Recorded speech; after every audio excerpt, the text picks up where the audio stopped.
Sebab tu kadang-kadang kita fikir dah, ngapalah Abu Jahal tu tak ada mata hati perut ke? Orang yang bernama Muhammad yang cukup baik, yang tak pernah buat salah, yang tak pernah guna perkataan kasar, yang tak pernah menipu, hampa boleh buat lagu tu. Kami yang hari ni tak dapat peluang, nak sangat jumpa. Golongan fitrah ni dia tengok awak hampa ni ada Nabi, hampa boleh lawan Nabi hampa. Hampa ni beruntung. Ini golongan fitrah ni. Sebab tu tuan-tuan, Allah ni kita kalau sekadar kita nak tapi tak dapat hidayah daripada Allah, wahyu daripada Allah, kita tak boleh kenal Allah Subhanahu Wa Taala lagu. Baik. Apa kerja Nabi ni? Allah hantar Nabi ni banyak. Rasul ni ada 313 orang hak wajib kita beriman, 25 orang hak disebut dalam Quran. Dan di kalangan Rasul itu, Rasul yang terakhir sekali yang perlu kita yakini, iaitu Rasul yang menjadi pujaan kita, Nabi Muhammad sallallahu alaihi wasallam, yang Allah berikan kepada dia dengan mukjizat yang terbesar, yakni Al-Quranul Karim. Kalau saya nak ceritalah kelebihan Rasulullah ni berbanding dengan Nabi-Nabi yang terdahulu, panjang lagi tuan-tuan. Tuan-tuan boleh tengoklah. Hebatnya Nabi kita ni tak ada tandingan dengan Nabi-Nabi yang terdahulu. Tu Nabi Sulaiman hebat ustaz. Kerajaan dia hebat betul. Rakyat dia daripada golongan binatang, manusia dan jin. Istana dia jin yang buat.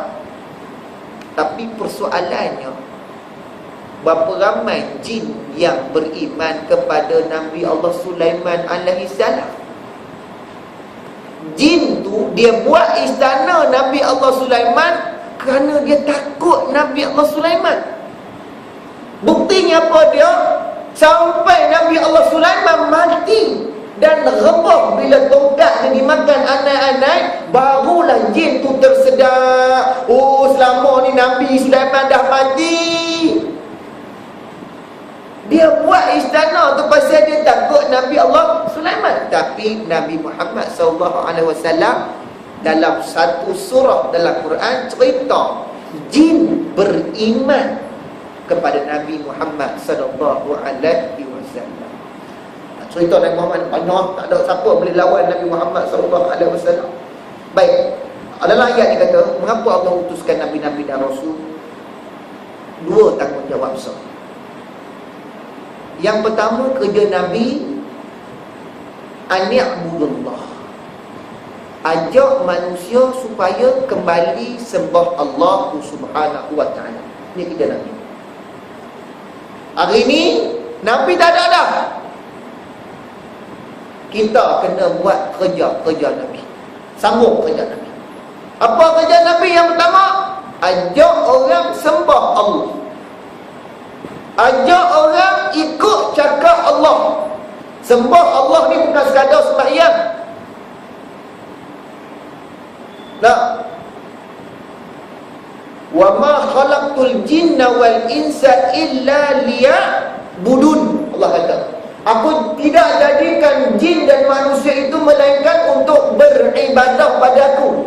Allah tak kata wa ma khalaqtul jinna wal insa illa liyasjudun. Tidak aku jadikan jin dan manusia itu untuk sujud padaku. Allah kata untuk beribadah kepada aku. Apa maksud ibad? Hamba, taat, patuh dan menurut segala perintah Allah. Jadi tugas Nabi yang pertama, ajak manusia supaya kembali taat kepada Allah Subhanahu Wa Taala. Kita tahu. Yang kedua, wajib dan nibut-tahu. Tugas Nabi yang kedua ialah beritahu manusia jangan pergi ikut taghut. Ni kadang-kadang kita kena faham. Kita ajak orang sembah Allah, dalam masa yang sama ada manusia yang ikut juga taghut. Dia sembah Allah, dalam masa yang sama dia ikut juga taghut. Tugas Nabi dua. Apa dia? Ni Tuhan kita, Allah, sembah Allah. Ni Taghut. Nabi kena cerita Taghut ni apa dia, supaya manusia tidak ikut Taghut. Baik, Taghut ni apa dia tuan-tuan? Kita ambil nilai apa itu Taghut. Kita ambil penjelasan definisi yang diberikan oleh Ibnu Qayyim rahimahullah berkaitan dengan Taghut ini. Kata Ibnu Qayyim rahimahullah, Taghut ini ialah setiap sesuatu yang melampaui batasannya, baik yang disembah selain daripada Allah, atau diikuti atau ditaati dalam keadaan kita redha. Apa maksud Taghut? Sesuatu yang mengajak manusia supaya jadi melampaui batas, dan mengajak manusia supaya dia taat kepada dia, bukan kepada Allah. Ini nama dia Taghut. Maknanya Taghut, orang yang menyelewengkan kita daripada taat dan ikut kepada Allah. Apa dia? Yang pertama, maka Allah kata apa? Allahul ladzi, Allahu waliyul ladzina amanu yukhrijunahum minaz zulumati ilan nur. Allah wali, wakil kepada orang-orang yang beriman, yang mengeluarkan orang-orang yang beriman ini daripada kegelapan kepada cahaya. Wallazina kafaru, tetapi orang-orang yang engkar, awliya'uhum, pemimpin-pemimpin mereka, Taghut. Mereka ini mengikut Taghut. Apa yang dibuat oleh Taghut? Yukhrijunahum, dia buat kerja sama macam Tuhan buat juga, tapi sebaliknya. Kalau Allah yukhrijunahum minaz zulumati ilan nur, mengeluarkan manusia daripada kegelapan kepada cahaya, Taghut kerja dia yukhrijunahum minan nuri ilaz zulumat. Orang elok-elok baik dah, dia ajak jadi sesat. Anak manusia keluar atas muka bumi ni, Allahu Akbar, kalau mati Islam dia, kullu mauludin yuladu 'alal fitrah. Betul tak? Setiap anak yang lahir atas dasar fitrah. Tapi apa yang berlaku? Disesatkan oleh Yahudi, Majusi atau Nasrani. Ini Taghut. Apa dia Taghut? Yang pertama, syaitan. Nabi, musuh dia yang utama ialah syaitan. Wa kadzalika ja'alna likulli nabiyyin aduwwan syayatin wal al-ins wal jin. Nabi ni ada musuh, yakni syaitan.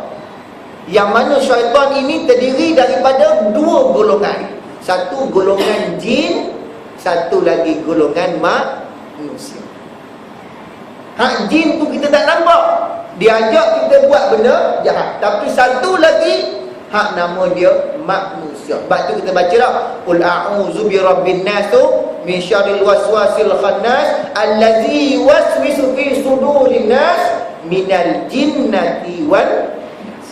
Yang ajak buat jahat satu syaitan dalam bentuk jin tak nampak, satu lagi syaitan dalam bentuk nampak. Siapa dia? Manusia-manusia yang ajak kita buat jahat, ajak kita kepada kerosakan. Ini namanya syaitan juga. Tak kisahlah Yahudi ke, Nasrani ke, Islam yang jadi pengikut Yahudi ke, asal dia ajak kita jauh daripada Allah, ini nama dia Taghut. Yang kedua yang namanya Taghut ini tuan-tuan ialah, kata ulama, penguasa yang zalim. Allah beri pada dia kuasa, dia tak letakkan kuasa dia pada tempat dia. Dia ubah ketetapan yang Allah dah buat. Allah suruh lagu ni, tapi dia ada kuasa, dia ubah, buat lagu ni. Ini Taghut. Sama juga macam hakim. Allah beri kepada dia tempat untuk dia menjatuhkan hukuman ikut hukum Allah, tapi dia tak mau ikut hukum Allah, dia ikut hukum dia. Sebab tu tuan-tuan, bila hari kiamat esok, antara perkara pertama yang Tuhan buat, Tuhan panggil mana pemimpin di kalangan kamu, mana hakim-hakim di kalangan kamu, keluar ke depan. Aku nak tengok muka-muka ni. Pasal muka-muka ni lah yang banyak menyesatkan manusia atas muka bumi. Allah suruh lagu lain, hampir buat lagu lain. Atau Allah kata, alam tara ilal lazina yaz'umuna annahum amanu bima unzila ilaika wa ma unzila min qablik. Kamu tak tengok ke golongan manusia yang mengaku mereka ni beriman dengan Al-Quran dan beriman dengan kitab-kitab yang terdahulu, yuridu an yatahakamu ila Allah, tapi dalam bab kehakiman dia lebih prefer kepada cara yang selain daripada Allah tetapkan. Ini sebab apa? Sebab dia ikut Tauhid. Dua. Yang ketiga, tuan-tuan, yang dianggap sebagai Tauhid, iaitu orang yang mengetahui, dia tahu pasal benda-benda ghaib. Orang percaya. Bomo, tok pawang, ahli nujum, hak duk pakai sombong ke apa, duk kata nampak sana. Ini Tauhid. Tauhid. Jangan ikut golongan ni, tuan-tuan. Jangan pergi percaya. Jangan kata percaya, pergi jumpa dia walaupun tak percaya. Habis Jahanam ibadah kita 40 hari Allah tak terima. Sebab dia ni Tauhid. Kerana alimul ghaib, yang mengetahui benda-benda ghaib ni hanya Allah Subhanahu wa ta'ala. Fala yuzhiru ala ghaibihi ahadan. Tak ada siapa pun yang boleh tahu tentang benda-benda ghaib kecuali Allah Subhanahu wa ta'ala saja seorang-seorang. Siapa yang mengaku dia tahu benda-benda yang tak boleh nampak dengan biji mata dia, tak nampak, tengah-tengah lautan Hindi tu, dia boleh ramaikan, ini Tauhid. Lagu mana anda nampak? Tak lain kamu dengar waswas, wasangka yang dibisikkan oleh jin yang bersahabat dengan kamu. Sebab manusia pandangan dia terhad. Malam gelap tak nampak, ada hadang benteng tembok lagu ni tak nampak, rabun ni tak pakai spek mata tak nampak. Betul tak?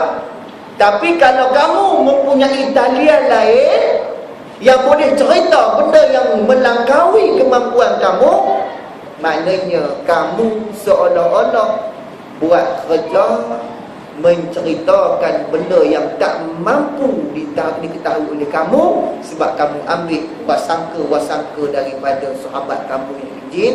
Maka ini dikatakan sebagai ahli nujum ataupun tok bomo, yang mana kategori mereka ni ialah kategori tok. Nabi kerja dia dua. Selain dakwah, ni golongan-golongan yang dibenterah oleh Rasulullah SAW. Kalau Nabi ada sama kita hari ni, golongan Nabi paling benci ni, tok bomo, ahli nujum ni, cukup Nabi benci. Selawatlah lagu mana, betul buat ramalan-ramalan, Nabi cukup benci. Pemimpin yang tukar ketetapan Allah kepada ketetapan yang ikut hawa nafsu, ini Tauhid. Kita baca ayat tadi, walaqad ba'asna fi kulli ummatin, daripada dulu dah nabi-nabi kerja dia dua je, an ya'budullah, ajak manusia sembah Allah, wajtanibut taghut, dan ajak manusia itu menjauhi taghut-taghut. InsyaAllah tuan-tuan, sekadar itu dulu perbincangan kita pada malam ini. Sekadar seorang Muslim, sebagai seorang Muslim, kita perlu meyakini bahawa setiap apa yang Allah jadikan ni tak ada yang sia-sia.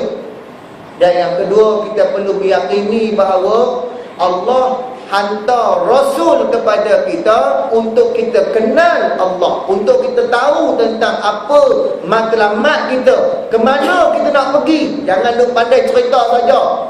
Mana tahu kamu mati ni masuk alam barzah, dalam kubur ni ada muka nakir, lepas tu mari hari kiamat, mana kamu tahu ni? Nabi cerita. Bukan kita duk pandai-pandai, sebab ini semua benda-benda ghaibiyat, benda-benda yang metafizik, benda-benda yang sam'iyat. Kami hanya dengar daripada lidah Rasul kami. Allah Alam. Saya mohon dan maaf atas penyampaian, ambil sikit masa tuan-tuan. Segala yang baik itu datang daripada Allah, dan lemah ilmu saya sedikit dan penyampaian saya lemah. InsyaAllah kalau boleh ke depan, kalau tak kuliah saya pun kuliah mana-mana, ajak pergi ramai. Sebab belajar ni jauh lebih penting daripada, bukan kata main rumah tak penting, tapi menuntut ilmu jauh lebih penting. Sebab ibadah tak ada ilmu mardud. Allahu a'lam. Assalamualaikum warahmatullahi wabarakatuh.